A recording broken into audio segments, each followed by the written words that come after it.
And tonight, 6 investigates a loss of lifestyle and the uphill battle to get it back. I-Team Chief Investigator Matt Stevens joins us with the story tonight. And Matt, what have you uncovered? Well, Katya, as you know, there's nothing more precious to any of us than our health, our happiness, and our freedom. And if we think those things are being taken from us, we've got 3 choices: accept it, run from it, or fight it.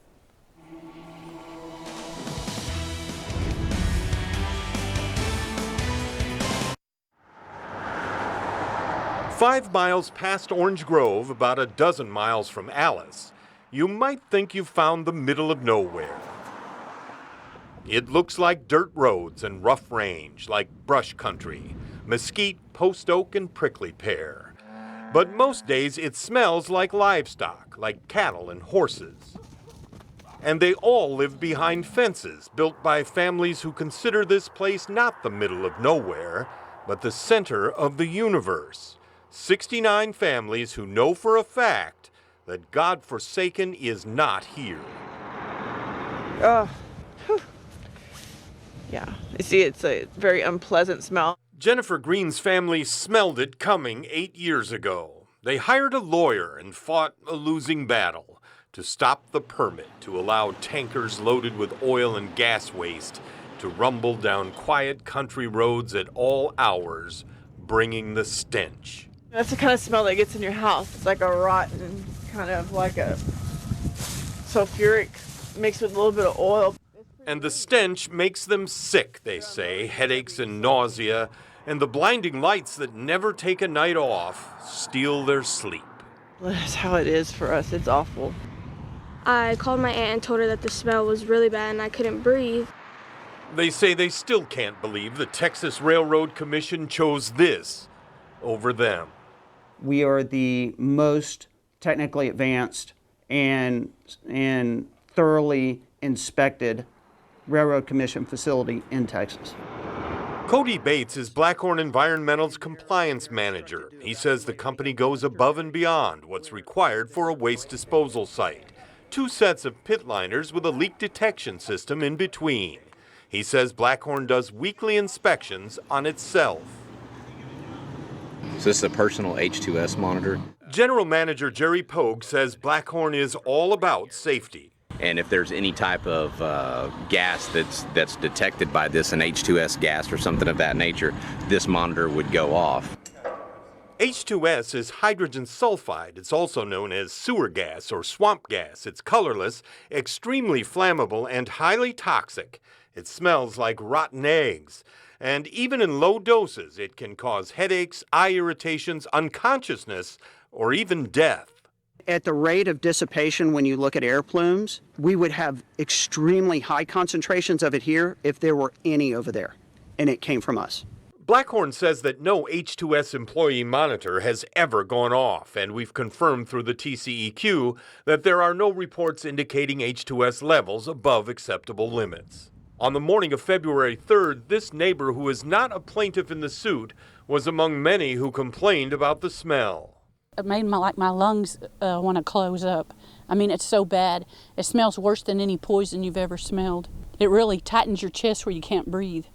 That same morning, a Railroad Commission inspector paid a visit to Blackhorn. Operations Manager Richard Harrison told us it was simply the RRC's annual inspection, and the RRC confirmed it. Life was perfect before they came out here. You know, we could go outside, be kids, and now we're stuck inside away from the smell. Carlos Gonzalez coached at Orange Grove High for 31 years. He was also the Precinct 3 commissioner for Jim Wells County until he lost the November election. There's a plateau on his property with a view of bright lights 9 miles in the distance. But the Bulldog football team isn't playing on this night. That's the Blackhorn Waste Disposal Facility. He drives past it on Country Road 308 to get home. There's 82 miles from 281 all the way toward Cotulla. You tell me they couldn't find 5-10 acres to do this? They probably could have, but company officials tell us that using this particular land was the whole point, because the Mosier family owned it for generations. It had been a caliche mine in 2013 when Suzanne Mosier's husband, William Koch, and his company, Sable Environmental, applied for a permit to build a disposal site on it. The next year, Feral Gas bought Sable, but this land was not included. In 2015, the Railroad Commission granted the permit to the company created to replace Sable, Blackhorn Environmental. It didn't open for another 4 years. Since then, it's the odor and the possibility of serious health effects that neighbors fear most. State Senator Juan Chuy Hinojosa represents District 20. It's like living next door to a sewer plant without any filters whatsoever.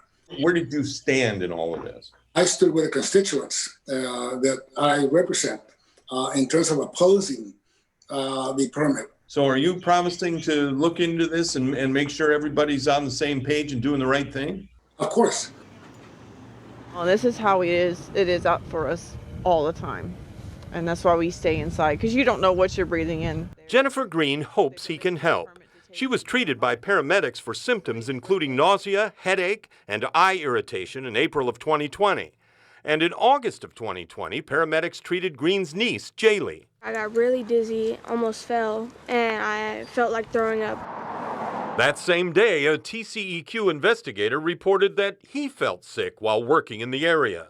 His report said offensive sour petroleum waste odors from Blackhorn were found in sufficient frequency, intensity, duration, and offensiveness to interfere with normal use and enjoyment of property, as well as adversely affecting human health. We should not smell it, period. It's that bad to where your nose is running, your throat, you get headaches. Blackhorn managing partner William Koch agreed to an interview in December, then showed up for it with 3 company officials and an attorney, and said he wasn't dressed to be on television, but he was there, and this is his voice. We don't have air emission. I know that that's alleged. Alan Green says that's absurd. They'll say that they didn't do it, but that's just like that man that goes into a country running all black Angus, and he's bringing in Charlet, and all of a sudden white calves pop up everywhere. Well, they're all black, Dave, but one man was running Charlets, and that's the same thing with that. None of this was here. None of these kids were sick like that until that pit came. No one from the Railroad Commission itself would be interviewed on camera for this story or answer any questions, but a spokesman confirms that RRC staff have already recommended the renewal of Blackhorn's permit. The 3-member commission will vote on it during a public meeting, most likely March 9th. Katya. And I know we will stay on top of that. Matt Stevens, thank you.